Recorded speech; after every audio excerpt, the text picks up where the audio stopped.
বেশ কিছুদিন থেকেই ব্যোমকেশ একটা বই নিয়ে নাড়াচাড়া করছে। আমি বারবার দেখছি সে একবার বইটাকে পড়ছে আর বলছে, সত্যি ভারত লাজবাব। কিন্তু কেন সে কথা বলছে সেটা আমি বলতে পারবো না। বই তো ব্যোমকেশ কম পড়েনি, কিন্তু আজ তার কি হলো? আমি চায়ের কাপে প্রেমিকের মতন চুম্বন করলাম, সঙ্গে সঙ্গে প্রেমিকার মতন চায়ের উষ্ণ পরশ পেলাম আমার ঠোঁটে। মনটা সিক্ত হলো। ব্যোমকেশ যে এতক্ষণ আমাকে দেখছিল সেটা লক্ষ্য করিনি। চায়ের কাপ টেবিলে রাখতে গিয়ে দেখি ব্যোমকেশ তার নিজের চশমার ওপর দিয়ে আমার দিকে হাঁ করে তাকিয়ে আছে। আমি অবাক হয়ে প্রশ্ন করলাম, কি হলো ব্যোমকেশ, কিছু বলবে? ব্যোমকেশ প্রথমে চশমাটা ঠিক করে, বইটা টেবিলে রাখতে রাখতে বলল, এই জন্যই বলি ভাইয়া, এবার একটা বিয়ে করো। আমি বললাম, কেন ভাইয়া, আমার চা খাওয়ার সাথে বিয়ের সম্পর্কটা কি হলো? এবার ব্যোমকেশ মুচকি হেসে বলল, সেটা তোমার কাপটাকে জিজ্ঞাসা করো ভাইয়া, সেই ভালো বলতে পারবে। এই বলে আমার কাপটা হাতে তুলে বলল, ওগো প্রিয়তমা, খুব কষ্ট হলো তোমার। আমি ব্যোমকেশকে সোফার তাকিয়াটা ছুটে মারতে যাব, অমনি ব্যোমকেশ কাপ নিয়ে দৌড়ে রান্নাঘরে ঢুকে যায়। সত্যি ব্যোমকেশ পারে বটে। যদি আজ বউঠান থাকতো তাহলে ব্যোমকেশকে দেখিয়ে দিতাম মজা। ও বলা হয়নি, বউঠান তার দাদার বাড়ি গেছেন, 10 দিন পর ফিরবেন। তাই আমি আর ব্যোমকেশ এখন ব্যাচেলার লাইফ কাটাচ্ছি। ব্যোমকেশ এবার পুটিরামের কাছ থেকে 1 প্লেট লুচি আর সাদা আলুর তরকারি খেতে খেতে বাইরে এলো। আমি বললাম, আচ্ছা ব্যোমকেশ, তুমি এত মন দিয়ে কি বই পড়ছিলে ভাই? ব্যোমকেশ গরম লুচির পাতলা চামড়াটা তুলে মুখে পুড়ে বলল, অজিত, ভারতবর্ষ যে কেন মহান সেটা এই সমস্ত বই পড়লেই বোঝা যায়। ভারতবর্ষে দ্বাদশ জ্যোতির্লিঙ্গ আছে, সেটা জানা আছে তো তোমার? হ্যাঁ, কেন জানবো না? বেশ, এই জ্যোতির্লিঙ্গগুলোর উৎপত্তি আর তাদের ঘিরে যে ইতিহাস, সেটা নিয়ে এই বই, বুঝলে? বেশ, সে তো বুঝলাম, কিন্তু সেইগুলো কি খালি বইতেই পড়ে যাবে নাকি ব্যোমকেশ? চাক্ষুষ করতে তো মন চায়। হবে হবে অজিত, হবে, সব হবে। ভাবছি তোমার বউঠান ফিরে এলেই প্রথম জ্যোতির্লিঙ্গের দর্শনের জন্য বেরিয়ে পড়বো, কি বলো? বাবা, সে তো ভালোই হয়। অনেকদিন তো কোথাও যাওয়াও হয় না। কিন্তু প্রথম জ্যোতির্লিঙ্গ মানে? ব্যোমকেশ সামান্য মুচকি হেসে বলে, গুজরাটের সোমনাথ মন্দির। অনেক ইতিহাস ভাই অজিত, তার সঙ্গে রয়েছে অস্তিত্বের সংগ্রাম। বেশ, বরং আমি বরং টিকিটের ব্যবস্থা করি। এই বলে টেলিফোনটা ধরতে যাব, অমনি দরজার কলিং বেলটা বেজে উঠল। ব্যোমকেশ আমাকে বলল, যাও অজিত, নতুন যজমান এসেছেন, আমি প্লেটটা রেখে মুখটা ধুয়ে আসি, তুমি দরজাটা খোলো। এই বলে ব্যোমকেশ রান্নাঘরের দিকে চলে গেল। আমি গিয়ে দরজা খুলে দেখি এক বয়স্ক ধুতি পাঞ্জাবি পরিহিত ভদ্রলোক দাঁড়িয়ে আছেন। ভদ্রলোকের চুল ব্যাকব্রাশ, চোখে কালো ফ্রেমের চশমা। আমাকে দেখে বললেন, নমস্কার, আমি হৃদয় কৃষ্ণ চট্টোপাধ্যায়। ব্যোমকেশ বাবু আছেন? আমি বললাম, হ্যাঁ, আপনি ভেতরে আসুন।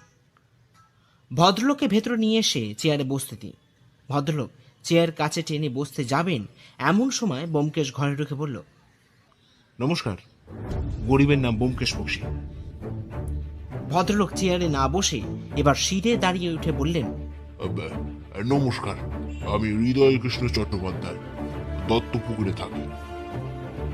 এরপর সবাই যথাস্থানে বসার পর ব্যোমকেশ বলে, হৃদয়কৃষ্ণবাবু, সব তো বুঝলাম, কিন্তু ব্যোমকেশের কথা থামিয়ে হৃদয়কৃষ্ণবাবু বললেন, আসলে আমার 5 পুরুষের বাস ওই দত্তপুকুরে। সেখানকার মানুষেরা যথেষ্ট সম্মান করেন। আহ, আসলে কি বলুন তো, সম্মানের থেকেও মানুষের ভালোবাসা পেয়ে আমরা ওই বাকে বলে পুলকিত এবং গর্বিতও বটে।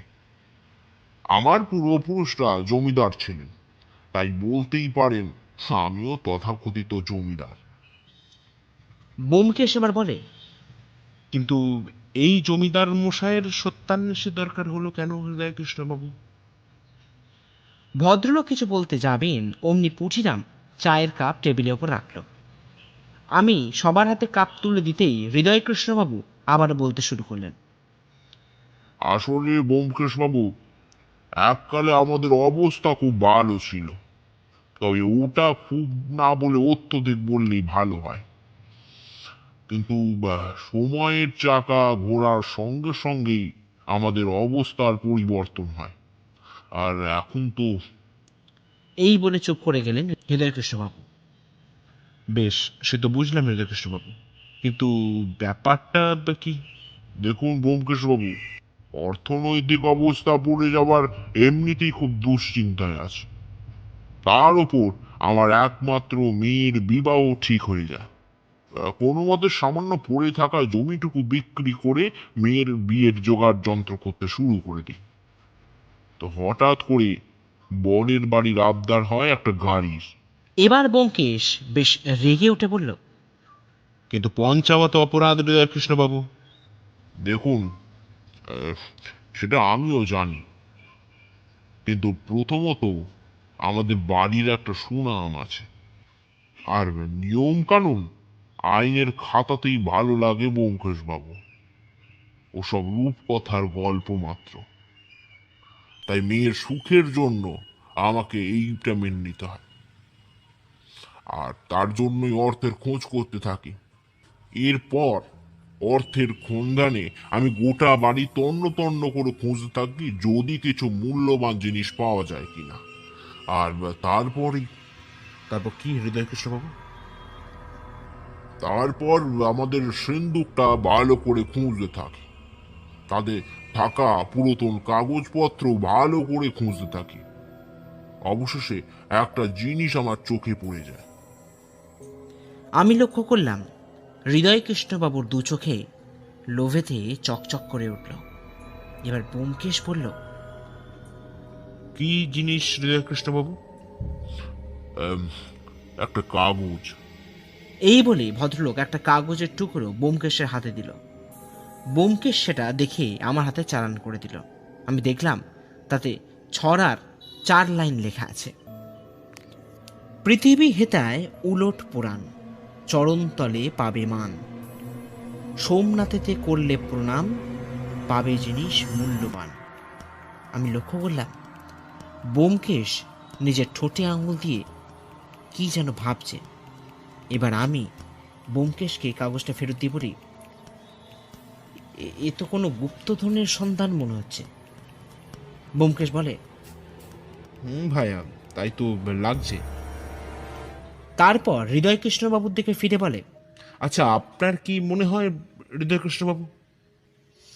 দেখুন ব্যোমকেশ বাবু, আমাদের আগে অবস্থা যে অত্যধিক ভালো ছিল সেটা তো আপনাকে আগেই বলেছি, তাই গুপ্তধন থাকলেও আমি বিশেষ বিস্মিত হব না। কিন্তু এই গুপ্তধন আবিষ্কার হলে আমার যে একটা বিশাল উপকার হয়ে যাবে সেটা তো আপনি বুঝতেই পারছেন। তাই আপনার কাছে আমার বিনীত অনুরোধ, দয়া করে। দেখুন, আমি এর রহস্যের সমাধান কিন্তু করব, অন্তত আপনার মেয়ের বিয়ের কথা মাথায় রেখে। তবে একবার আপনার বাড়িতে থাকলে মনে হয় জিনিসটা ভালো করে বোঝা যেত। বেশ, তো আপনারা কালকে চলে আসুন, আমি সব ব্যবস্থা করে রাখবো। এবার ব্যোমকেশ বলে, আচ্ছা, এই গুপ্তধনের ব্যাপারে আপনি কাউকে বলেছেন নাকি? না না, এটা দেখতে পেয়ে আমি শটান আপনার কাছে চলে আসি। আপনাদের বাড়িতে সোমনাথ নামক কিছু? দেখুন ব্যোমকেশ বাবু, সোমনাথ বলে কোনো পূর্বপুরুষ আমাদের ছিল বলে আমার মনে নেই, আর গুজরাটে কেউ আগে গেছেন বলে তাও আমার মনে তো হয় না। ভারী অদ্ভুত ব্যাপার হৃদয়কৃষ্ণবাবু। ছড়াতে সোমনাথ নামটা ভারী অন্যরকম লাগছে। এরপর ব্যোমকেশ নিজের মনে মনে আস্তে আস্তে বলে, সোমনাথতে প্রণাম, সেটা কি?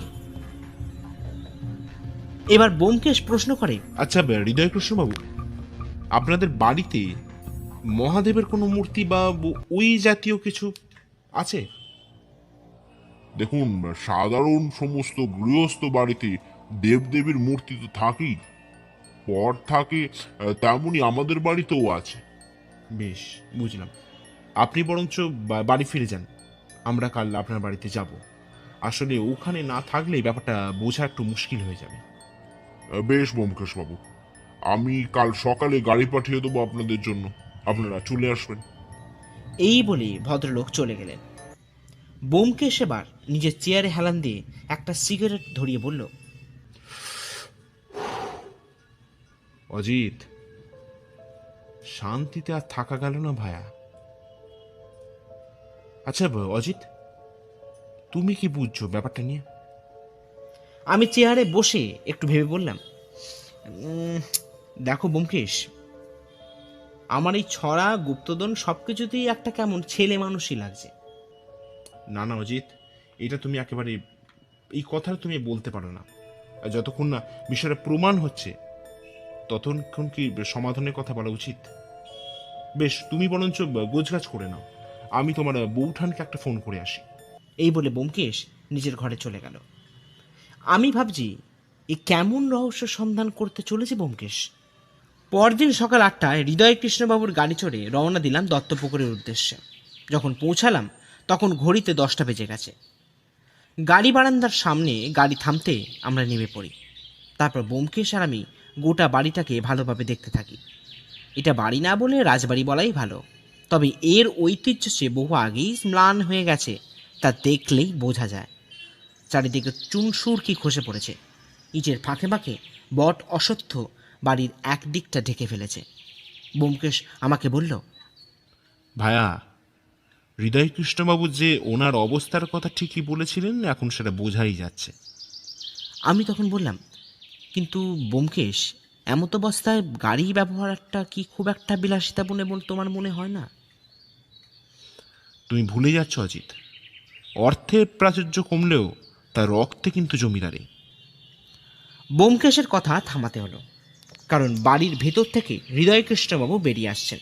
আসুন আসুন ব্যোমকেশ বাবু, অনেকক্ষণ থেকেই আপনাদের অপেক্ষা করছিলাম। আমাদের ভেতরে নিয়ে গিয়ে একটা বৈঠকখানায় বসানো হলো। একসময় এখানে যে রঙিন আসর জমে উঠত তা বলে দিতে হয় না, তবে কালের নিয়মে আজ মাকড়সার জাল আর জমে থাকা ঝুল সেখানে কিন্তু স্থান পেয়েছে।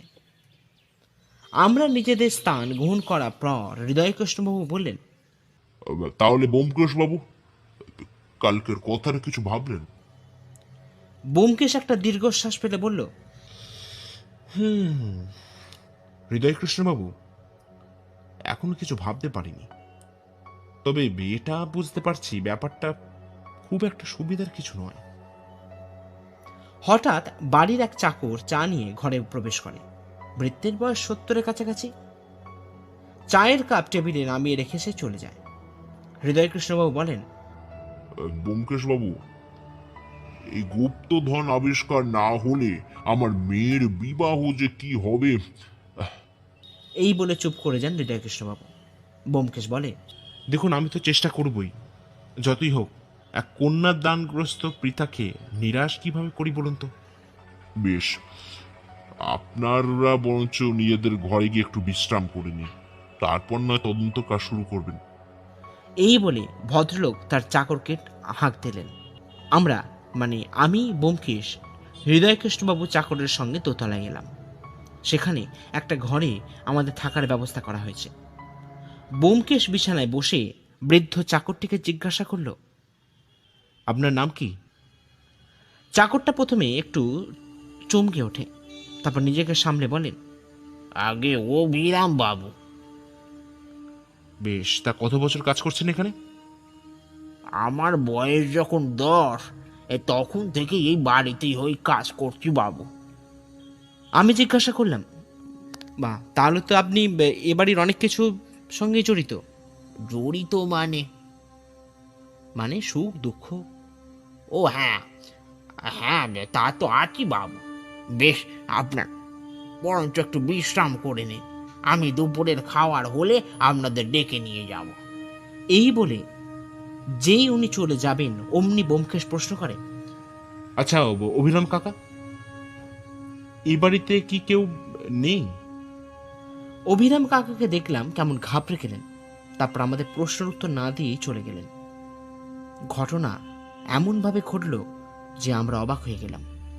আমি ব্যোমকেশকে বললাম, কি ব্যাপার বলো তো ব্যোমকেশ?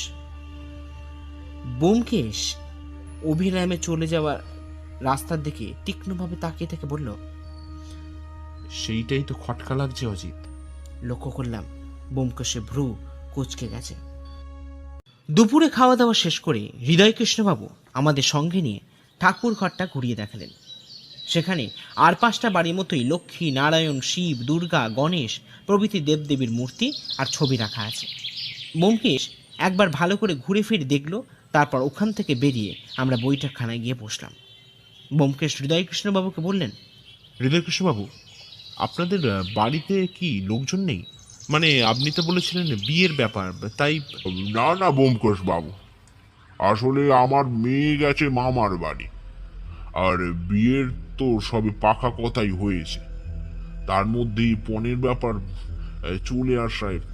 আচ্ছা আচ্ছা, তা আপনার কি মনে হয়, মানে গুপ্তধন থাকতে পারে? দেখুন ব্যোমকেশ বাবু, আমাদের জমিদার বংশ, বাঞ্ছি অবস্থা আগের মতো নেই, তাই গুপ্তধন না থাকার কিছু আছে বলে আমার তো বোধ করছি না। আর তাছাড়া আর কি হৃদয়কৃষ্ণবাবু? আসলে বাড়ির বড়দের মুখে গুপ্তধনের কথা শুনেছিলাম, তবে সেটা বিশ্বাস করিনি। এখন সবকিছুই আপনার ওপর নির্ভর করছে ব্যোমকেশ বাবু। হৃদয়কৃষ্ণবাবু, আমি তো চেষ্টা করতেই থাকবো, তবে ও হ্যাঁ ব্যোমকেশ বাবু, আমি একটু বেরোবো, হয়তো রাতের দিকে ফিরবো। আপনাদের যদি কিছু প্রয়োজন হয় তাহলে অবিরামের থেকে সব নিয়ে নেবেন। হ্যাঁ সে ঠিক আছে। এরপর আমরা দোতলায় বারান্দায় এসে দাঁড়াই। দেখে হৃদয়কৃষ্ণবাবু নিজের গাড়িতে চড়ে বেরিয়ে গেলেন। ব্যোমকেশ সিগারেটে ধোঁয়া ছেড়ে বলল, অজিত, আমি একটু এখন বেরোবো, তুমি পারলে একবার অভিরামকে জেরা করে দেখবে। মানে এখন আবার এখানে অচেনা জায়গায় কোথায় যাবে তুমি? দরকার আছে অজিত, কিছু প্রশ্নের উত্তর জানা খুব দরকার। এই বলে ব্যোমকেশ বেরিয়ে গেল। আমি বারান্দা থেকে তাকিয়ে থাকলাম আর দেখলাম ব্যোমকেশ রাস্তার দিকে এগিয়ে গেল। সত্যি ব্যোমকেশের এই স্বভাবগুলোই আমার একদম ভালো লাগে না। জানি না এখন কি করবে। দাঁড়িয়ে দাঁড়িয়ে এসব ভাবছি, হঠাৎ অভিরাম কাকা আমার পেছন দিক থেকে এসে বললেন, বাবু, আপনার বন্ধু কোথায় গেলেন? আমি প্রথমটা চমকে যাই, তারপর পেছন ফিরে বলি, হ্যাঁ হ্যাঁ একটু কাজে বেরিয়েছে। আমি ভাবলাম এই সুযোগ, আর এই সুযোগটা হাতছাড়া করা যাবে না। আমি এবার জিজ্ঞাসা করলাম, আচ্ছা হৃদয়কৃষ্ণবাবু কোথায় গেলেন? অভিরাম কাকা বললেন, আগে আমি স্যার জানবো কি করে বাবু, হয়তো কাজেই গেছেন, চলে আসবেন। বেশ, তুমি এখন এসো, আমি কিছু দরকার হলে তোমার থেকে চেয়ে নেব। আমি এটা বলার পর অভিরাম কাকা চলে গেলেন। আমি ভাবলাম এবার কি করা যায়, তাই বাড়িটা একটু ঘুরে ফিরে দেখার চেষ্টা করতে লাগলাম। তাই যেমন কথা তেমন কাজ, বেরিয়ে পড়লাম বাড়ি ভ্রমণে। চারপাশ ঘুরে এসে যখন নিজেদের ঘরে ঢুকলাম, তখন সঙ্গে করে নিয়ে আসা একটা উপন্যাস পড়তে শুরু করলাম। কখন যে সন্ধে হয়ে গেছে বুঝতেই পারিনি। হুঁশ ফিরল ব্যোমকেশের ডাকে। কে অজিত, কি করছো? আমি ধর্মড়িয়ে বিছানা ছেড়ে উঠলাম। দেখি ব্যোমকেশ দরজার সামনে দাঁড়িয়ে আমাকে দিকে হাসছে। আমি বললাম, কোথায় গিয়েছিলে বলো তো? আমি তো ভাবলাম ব্যোমকেশ বুঝি পগার পার। ব্যোমকেশ মুচকি হেসে বলে, ভায়া, এই সত্যান্বেষী অনেক অপরাধীকে পগার পার করিয়েছে, কিন্তু নিজে নয়। আর সে ছাড়ো, বলো তো অভিরামকে কি জিজ্ঞাসা করলে? আমি একটু হতাশ হয়ে বললাম, কি করব বলো তো, মানুষটা এতটাই হতাশ থাকেন যে কোনো কিছু জিজ্ঞাসা করলে কোনো উত্তরই দেন না। আর জিজ্ঞাসা করলেও যে কোনো সদুত্তর তিনি দেবেন সেটা আশা করাও তো ঠিক নয় ব্যোমকেশ। ব্যোমকেশ এবার চেয়ারে বসে সিগারেট ধরাতে ধরাতে বলল, তার মানে তুমি অকৃতকার্য। বেশ, এবার আমার একটা প্রশ্নের উত্তর দাও তো। বলো না। আচ্ছা এই অজিত, এই সোমনাথ ব্যাপারটা বলতে তুমি কি বোঝো বলো তো? আমি একটু ভেবে বলি, দেখো ব্যোমকেশ, আমি সোমনাথ বলতে গুজরাটের শিবের মন্দির কি বুঝি, আর তাছাড়া। হ্যাঁ, ব্যোমকেশ আমার দিকে হাঁ করে তাকিয়ে থেকে বলল, তোমার জবাব নেই অজিত, সাব্বাস। চলো তো একবার। আমি অবাক হয়ে বললাম, কোথায়? এত প্রশ্ন করো না অজিত, আমার পেছন পেছন এসো। এই বলে ব্যোমকেশ যেই দরজা দিয়ে বেরোতে যাবে অমনি আমাদের সঙ্গে দেখা করতে আসা হৃদয়কৃষ্ণ বাবুর সঙ্গে ধাক্কা খেল। তারপর হৃদয়কৃষ্ণ বাবুকে বললেন, হৃদয়কৃষ্ণ বাবু, চলুন তো একবার। হৃদয়কৃষ্ণ বাবু ভারী অবাক হয়ে বললেন, কোথায় ব্যোমকেশ বাবু? ঠাকুরঘর। এই বলি হৃদয়কৃষ্ণ বাবুর হাত ধরে ব্যোমকেশ বেরিয়ে পড়ল। আমিও সঙ্গে সঙ্গে পিছু নিলাম ওদের। এখন ঠাকুর ঘরে আমরা তিনজন দাঁড়িয়ে আছি। ব্যোমকেশ তাকিয়ে আছে দেবাদিদেবের ওপর, আর আমরা ব্যোমকেশের দিকে। হঠাৎ আমাদের অবাক করে ব্যোমকেশ মহাদেবের তলদেশ ধরে নাড়াবার চেষ্টা করতে লাগলো। হৃদয়কৃষ্ণবাবু বললেন, এ কি করছেন ব্যোমকেশ বাবু? আমাদের বংশের কুলদেবতা উনি। এটা কি করছেন? ভুল হচ্ছে। আমি ব্যোমকেশকে কিছু বলতে যাব, দেখলাম ব্যোমকেশ শিব মূর্তি ছেড়ে দিল, তারপর নীরবে তাকিয়ে থাকলো লিঙ্গের দিকে। আমি বললাম, এটা কি করছিলে ব্যোমকেশ? তুমি কি পাগল হলে নাকি? আচ্ছা অজিত, তোমার ছড়াটা মনে আছে? হ্যাঁ। বেশ, একবার বলো তো। আমি বলতে শুরু করলাম, পৃথিবী হেতায় ওলট পোড়ান, চরণতলে পাবে মান, সোমনাথেতে করলে প্রণাম, পাবে জিনিস মূল্যবান। এবার ভেবে একবার দেখো তো, সোমনাথ মানে কি? আমি বললাম, সেটা তো সোজা ব্যোমকেশ, মহাদেব। তাহলে ছড়া অনুযায়ী সোমনাথে করলে প্রণাম, পাবে জিনিস মূল্যবান। আমি অবাক হয়ে বললাম, ও বাবা, আচ্ছা সেই জন্যই তুমি আমার বলার পরেই তুমি শিব মূর্তি পরীক্ষা করতে এখানে চলে এলে? ব্যোমকেশ তার ডান হাতের আঙুল দিয়ে থুতনিতে বোলাতে বোলাতে তার বাঁ হাতটা কোমরে দিয়ে রেখে বলল, হ্যাঁ আসি, কিন্তু ছড়া অনুযায়ী মূর্তি নাড়াতেও তো কিছু পাওয়া গেল না অজিত। এবার হৃদয়কৃষ্ণবাবু বললেন। তাহলে ব্যোমকেশ বাবু? ব্যোমকেশ একটা দীর্ঘশ্বাস ফেলে বলল, তাহলে এখনো ভাবার দরকার আছে হৃদয়কৃষ্ণবাবু। আদৌ গুপ্তধন আছে কিনা সেটাও তো একটা বড় প্রশ্নের বিষয়। বেশ, এখন চলুন। এই বলে আমরা সেখান থেকে বেরিয়ে এলাম। রাতের খাওয়া শেষ হওয়ার পর আমরা ঘরেতে বসে আছি। এমন সময় হৃদয়কৃষ্ণবাবু ঘরে ঢুকলেন। তারপর ব্যোমকেশকে লক্ষ্য করে বললেন, ব্যোমকেশ বাবু, ভারী বিপদে আছি। বুঝতেই পারছি না কি করব। আদৌ কিছু পাওয়া যাবে তো? কিছু তো বুঝতে পারছি না। আর আমার মেয়েটারই বা কি হবে? ব্যোমকেশ চেয়ারে হেলান দিয়ে বলল, দেখুন হৃদয়কৃষ্ণ বাবু, আমি তো চেষ্টা করছি, সেটা আপনি হয়তো বুঝতেই পারছেন, কিন্তু সব কেমন যেন গুলিয়ে যাচ্ছে। এবার ব্যোমকেশ আমাদের অবাক করে বলে উঠল, আচ্ছা, আপনাদের বাড়িতে আর কোনো বা কোথাও মহাদেবের মূর্তি আছে?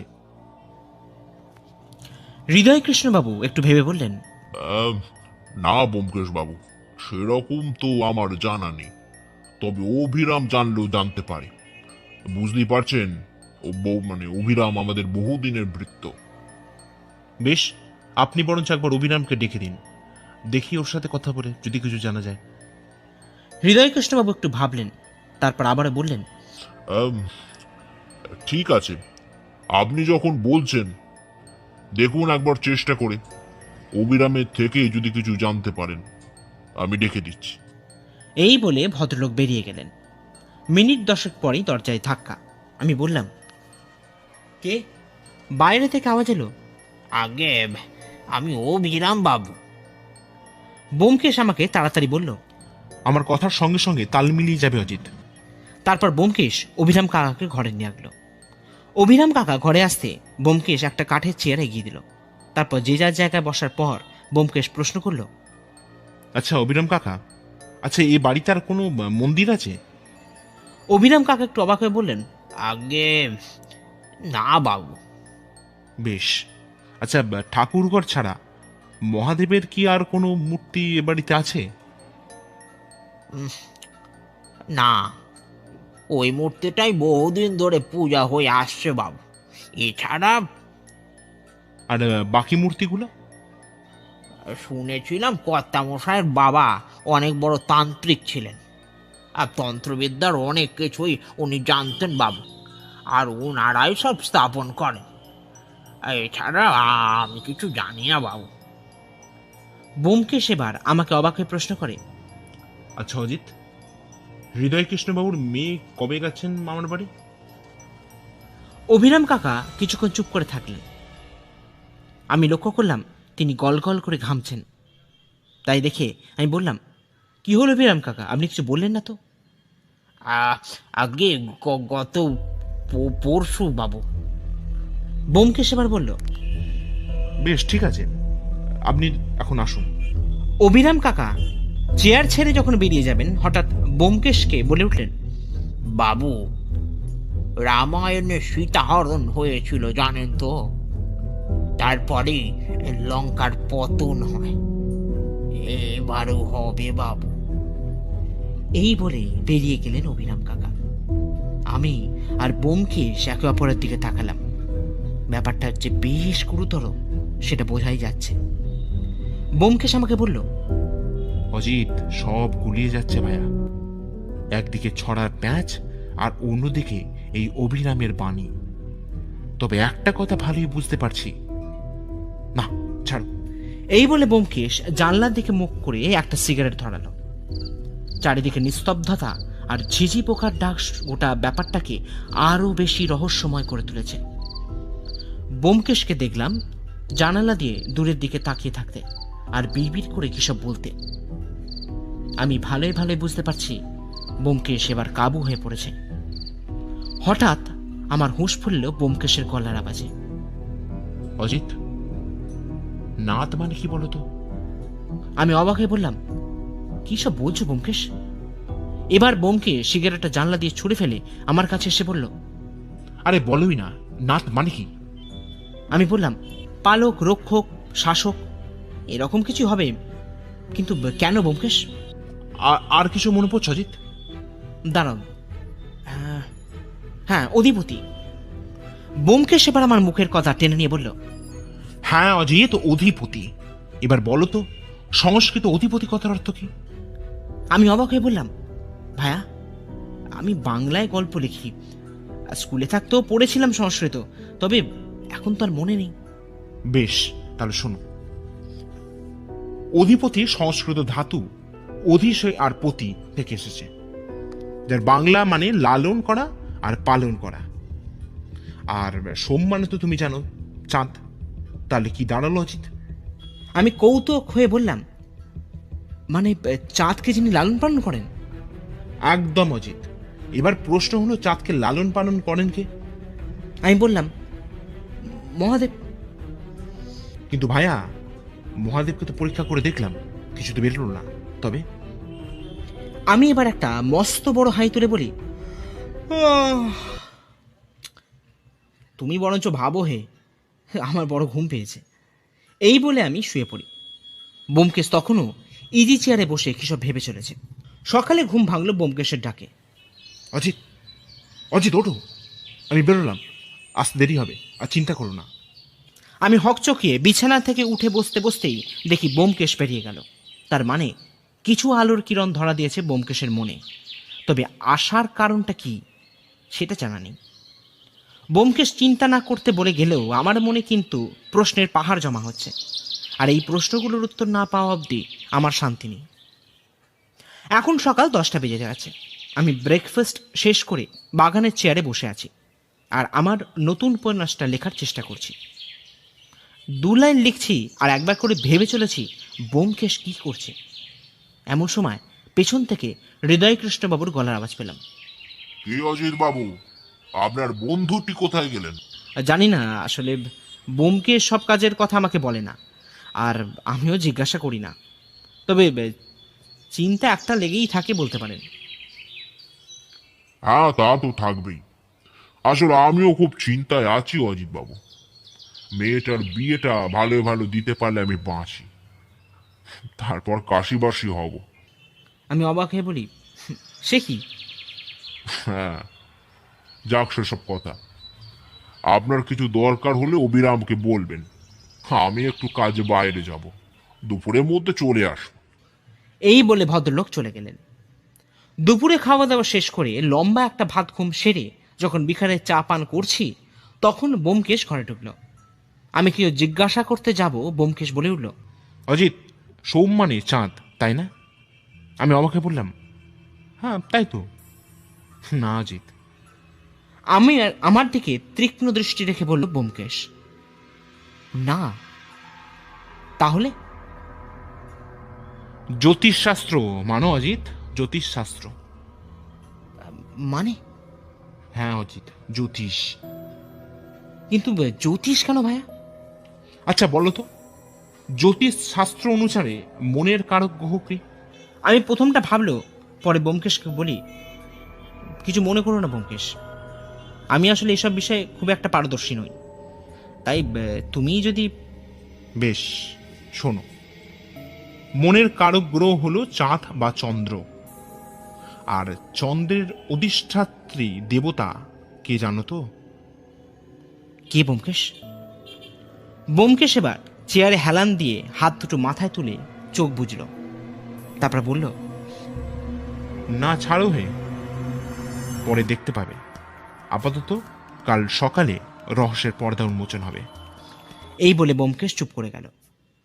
আমার মনের ভেতরে ধকধক করা শুরু হয়ে গেল। কে অধিষ্ঠাত্রী দেবতা? আমরা এখন ঠাকুরঘরে দাঁড়িয়ে আছি। আমরা ব্রেকফাস্ট শেষ করি, বোমকেশ আমাদের এখানে নিয়ে আসে। আমরা মানে বোমকেশ, আমি, হৃদয়কৃষ্ণবাবু আর অভিরাম। আজ যে কি হতে চলেছে কে জানে। খালি এটা জানি যে আজ বোমকেশ একটা বড় কোনো চমক দিতে চলেছে, সেটা বলে দিতে লাগে না। ঘরের সবাই চুপ করে দাঁড়িয়ে আছি প্রায় মিনিট 5 হলো। হঠাৎ বোমকেশ সমস্ত নীরবতা ভঙ্গ করে বলে উঠল, হৃদয় কৃষ্ণবাবু, আপনি আমাকে একটা সত্যের সন্ধান করতে দেন, আর তারপর একটা ছড়া লেখা কাগজও আমার হাতে তুলে দেন। তাতে কি লেখা ছিল আপনার মনে আছে? হৃদয়কৃষ্ণবাবু একটু ভেবে বললেন, আমাকে ক্ষমা করবেন ব্যোমকেশ বাবু, আমার আসলে। আপনার মনে নেই, ঠিক আছে। তাহলে অজিত একবার বলো তো। এই বলে বোমকেশ আমার দিকে তাকালো। আমি একটু ভেবে বললাম, হ্যাঁ ওই তো, পৃথিবী হেতায় উলট পুরাণ, চরণতলে পাবে মান, সোমনাথেতে করলে প্রণাম, পাবে জিনিস মূল্যবান। বাহ, সাবাস অজিত।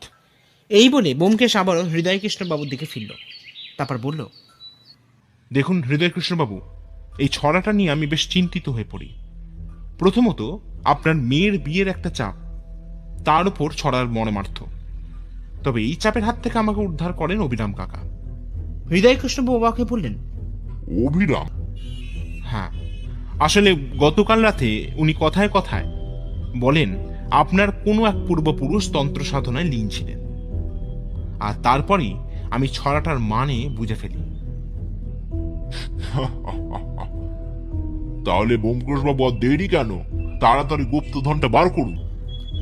বোমকেশ এবার মুচকি এসে বলে, অবশ্যই বলবো হৃদয় কৃষ্ণবাবু, তবে একটু ধৈর্য ধরুন। এই বলে বোমকেশ এগিয়ে গেল ঠাকুর ঘরের দরজার দিকে, তারপর দরজা বন্ধ করে দিল।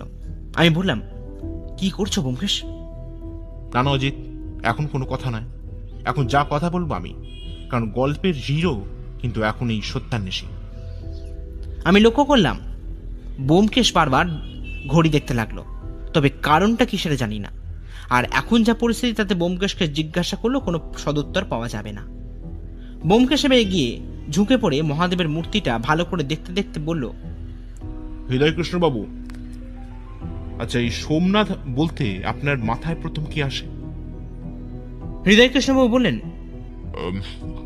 সোমনাথ বলতে ব্যোমকেশ বাবু আমার গুজরাটের সোমনাথ মন্দিরের কথাই আসে, আর তারপরে মহাদেব। আর কি হৃদয় কৃষ্ণবাবু?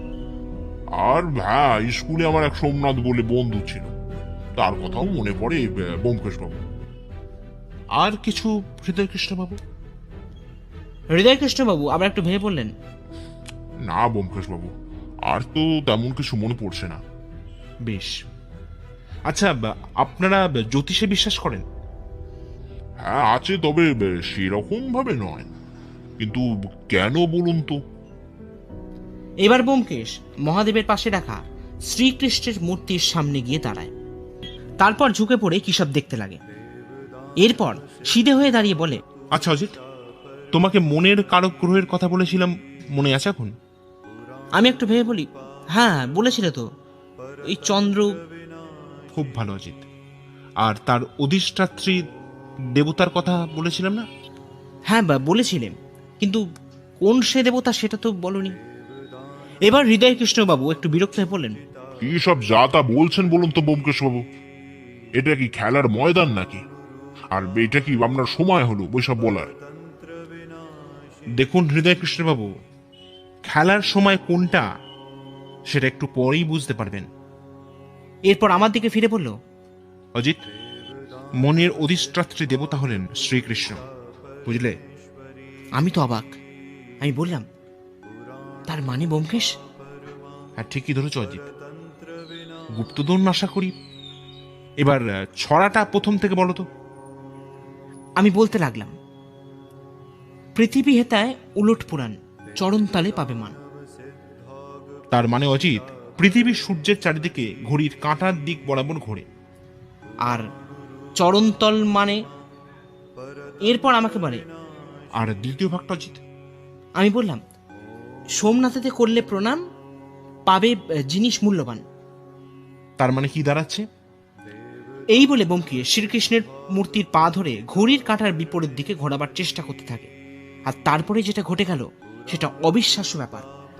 শ্রীকৃষ্ণের মূর্তি ঘুরে যেতেই তার পায়ের তলার বেদি থেকে বেরোতে লাগলো একটা লাল বাস্ক। ব্যোমকেশ সেটা হাতে তুলে নিল। অমনি ঘটে গেল একটা ভয়ঙ্কর ব্যাপার। হৃদয়কৃষ্ণবাবু বন্দুক তাক করে দাঁড়ালেন ব্যোমকেশের দিকে। তারপর বললেন, ওটা আমাকে দিন ব্যোমকেশ বাবু। অনেক সত্যের সন্ধান করেছেন, এবার মরার পর বন্ধুর সাথে নরকে বসে সত্যের সন্ধান করতে থাকবেন। আমি লক্ষ্য করলাম হৃদয়কৃষ্ণবাবুর তীক্ষ্ণ দৃষ্টি থেকে বেরিয়ে আসছে তীব্র লোভের আগুন। ব্যোমকেশ এবারও শান্তভাবে বলল, আমাকে মেরে ফেললো এই সম্পত্তি আপনার হাতে আমি তুলে দেব না হৃদয়কৃষ্ণবাবু। দেবেন না? আপনার ঘাড় দেবে। এই বলে হৃদয়কৃষ্ণবাবু বন্ধুদের ডগা দিয়ে ব্যোমকেশের মাথায় আঘাত করলো। ব্যোমকেশ মাটিতে লুটিয়ে পড়ল। আমি ছুটে গিয়ে ব্যোমকেশকে ধরি। এই সুযোগে হৃদয়কৃষ্ণবাবু ব্যোমকেশের হাতে থাকা লাল বাক্সটা নিয়ে ঠাকুরঘর থেকে বেরিয়ে যায়। আমি দৌড়ে ধরতে যাব, দেখি ব্যোমকেশ বাধা দিল। এই ঘটনার মিনিট তিনেক পরেই ঠাকুর ঘরে পুলিশ ঢুকলো। আমি তো একেবারে অবাক। ব্যোমকেশ এবার নিজেকে সামলে বলে, ইন্সপেক্টর মল্লিক ধরেছেন ওকে। হ্যাঁ ব্যোমকেশবাবু, আপনি ঠিকই বলেছেন। আর আপনি ঠিক আছেন তো? বললেন ইন্সপেক্টর মল্লিক। আমি এবার বললাম, এগুলো কি হচ্ছে ব্যোমকেশ? আমাকে কিছু তো বলো এবার। ব্যোমকেশ এবার মুচকে এসে বলে, দাঁড়াও দাঁড়াও, তার আগে একটা কাজ করতে হবে ভাইয়া। এই বলে ব্যোমকেশ তার পকেট থেকে আরও একটা লাল বাক্স বার করে ইন্সপেক্টর মল্লিকের হাতে দিলেন। আমি তো অবাক, কি সব হচ্ছে এসব? আমি বললাম, ব্যোমকেশ। ব্যোমকেশ আমার কথা থামিয়ে বলে, কিছু বলার আগে একটা জিনিস দেখো। এই বলে ইন্সপেক্টর মল্লিককে ইশারা করল ব্যোমকেশ। ইন্সপেক্টর মল্লিক লাল বাক্সটা খুলে আমাকে দেখান। আমি দেখি একটা নীল হিরে জলজল করছে বাক্সের ভেতরে। আমি ব্যোমকেশকে বললাম, তাহলে হৃদয়কৃষ্ণবাবু যেটা নিয়ে গেলেন সেটা? ব্যোমকেশ আমার কথা শুনে হো হো করে হেসে তারপর বলে, ওটা নকল অজিত। কাল রাতে অভিরাম কাকার সাহায্য নিয়ে আমি এখানে মাল সরিয়ে ফেলি, আর তার জায়গায় পাথর পুড়ে রেখে দিই, যেটা এখন হৃদয়কৃষ্ণবাবুর হাতে আছে, আর উনি আছেন পুলিশের হাতে। কিন্তু পুলিশ এলো কি করে ব্যোমকেশ? আমি কাল সব ব্যবস্থা করে আসি ভাইয়া। আসলে হৃদয়কৃষ্ণবাবু হলেন একজন ঠগ। মানে? মানে হৃদয় কৃষ্ণবাবুর আসল নাম হৃদয় কৃষ্ণবাবু নয়, ওনার নাম মানিক হালদার। আমি যেন আকাশ থেকে পড়ি ভেঙে। আমি অবাক হয়ে ব্যোমকেশকে বলি, এ কি বলছো ব্যোমকেশ? তুমি এসব জানলে কি করে? ব্যোমকেশ আবারও মুচকে হেসে বলে, দেখো অজিত, যদি জানার ইচ্ছা থাকে, যদি জানার কথা বলো, তাহলে তোমার সাহায্য ছাড়া সেটা কখনোই সম্ভব হতো না ভাইয়া। মানে? মানে তুমি আমাকে বলেছিলে হৃদয় কৃষ্ণবাবুর কাছে গাড়ি থাকাটা বিলাসিতা বলে সন্দেহ প্রকাশ করো, আর সেটা তোমার মনে আছে? হ্যাঁ, সেটা তো মনে আছে ভাই। ঠিক অজিত, আর আমিও সেই মতন কাজে লেগে পড়ি। প্রথম দিন সকালে হৃদয় কৃষ্ণবাবুর বাড়ি থেকে বেরিয়ে যাই থানায়, আর সেখানেই ইন্সপেক্টর মল্লিকের গাড়ির নাম্বার দিয়ে খোঁজ করতে বলি, আর সবকিছু নাম্বার অনুযায়ী বার হয়ে যায়। হৃদয় কৃষ্ণবাবু একটা মস্ত বড় ভুল করে রেখেছিলেন, আর তার খেসারত ওনার কাছে দিতে হচ্ছে। কিন্তু ব্যোমকেশ, এবার ব্যোমকেশ আমার কথা থামিয়ে বলো, দাঁড়াও, এবার তুমি জানতে চাও যে হৃদয় কৃষ্ণবাবু কে, তাই তো অজিত? ব্যোমকেশ এবার ইন্সপেক্টর মল্লিকের চোখে চোখে ইশারা করলো। অমনি ইন্সপেক্টর মল্লিক দরজার বাইরে চলে গেলেন। তারপর মিনিট দুয়েক পরই এক বয়স্ক ভদ্রলোক আর তার পেছনে পেছনে এক রূপবতী ভদ্রমহিলা ঘরে ঢোকেন।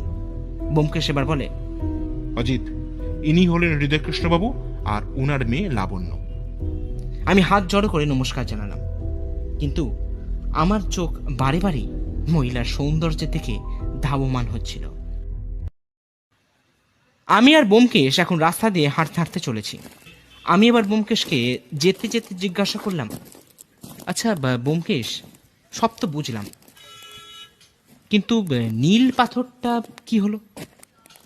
ব্যোমকেশ হাঁটা থামিয়ে বলে, পাথরটা সরকারি সংগ্রহ যাবে, তবে হৃদয় কৃষ্ণবাবুর কিছু টাকা সরকারি সাহায্য পাবেন। তাতে হৃদয় কৃষ্ণবাবুর মেয়ের বিবাহ খুব ভালো করেই অর্থের সাহায্যে চলে যাবে।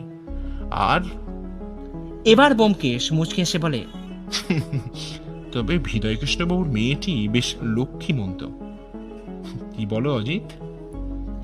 ব্যোমকেশের জিহ্বা লেলন বুঝতে পেরে আমি বললাম, সবই মায়া ব্যোমকেশ, সবই মায়া। এবার ব্যোমকেশ তার ডান হাতটা আমার কাঁধে রেখে বলল, দেখো অজিত, কোনো মহিলাকে দেখা মানে কিন্তু অন্যায় নয়, তবে খারাপ নজরে দেখাটাই খারাপ। তুমি একজন পুরুষ, তাই দেখেছো, বেশ করেছো, তবে মনে রাখবে মেয়েরা কিন্তু মায়ের জাত, অন্য কিছু নয়, বুঝলে? এবার চলো, তোমার বৌঠানের আসার সময় হয়ে গেছে। এই বলে ব্যোমকেশ এগিয়ে গেল সামনের দিকে। আমি হাঁ করে তাকিয়ে থাকলাম ওর দিকে। সত্যি কত কঠিন কথাগুলো কত সহজভাবে বলে গেল ব্যোমকেশ। সত্যি তো, এই নারকীয় দৃষ্টির জন্যই তো কত অন্যায় ঘটে চলেছে সমাজে। তবে যতদিন ব্যোমকেশের মতন সত্যান্বেষী আছে এই সমাজে, ততদিন আমরা রাতের নিশ্চিন্তের ঘুমটা ঘুমোতেই পারবো।